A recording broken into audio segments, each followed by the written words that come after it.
Plate കാലിയാവണ വഴി അറിയില്ല.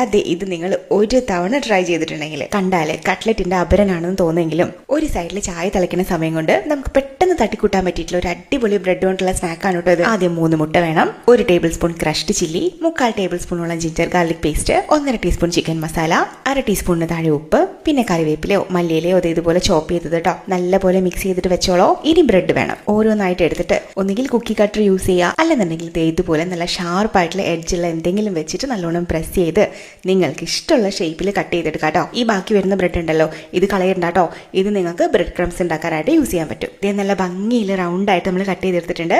ഇനി ഇവിടെ 1.5 കപ്പോളം ബ്രെഡ് ക്രംസ് എടുത്ത് വെച്ചിട്ടുണ്ട് കേട്ടോ. ബ്രെഡ് ഓരോന്നായിട്ട് എടുത്ത് ആദ്യം എഗ് മിക്സിൽ മുക്കി പിന്നെ ബ്രെഡ് ക്രംസിലൊന്ന് കോട്ട് ചെയ്തെടുക്കാം കേട്ടോ. എന്നിട്ട് നല്ല ചൂടുള്ള എണ്ണയിലിട്ടിട്ട് ഇതുപോലെ വറുത്തെടുക്കുക. ഇത് എണ്ണയിലോട്ട് ഇട്ടിട്ട് കഥ പറയാൻ പോകരുത് കേട്ടോ, കാരണം പെട്ടെന്നാവും. 2 സൈഡും ഇതുപോലെ ഗോൾഡൻ കളറിൽ വരുമ്പോഴത്തേന് നമുക്ക് എടുത്ത് മാറ്റാം. അപ്പോൾ എല്ലാവരും ട്രൈ ചെയ്തോളൂ.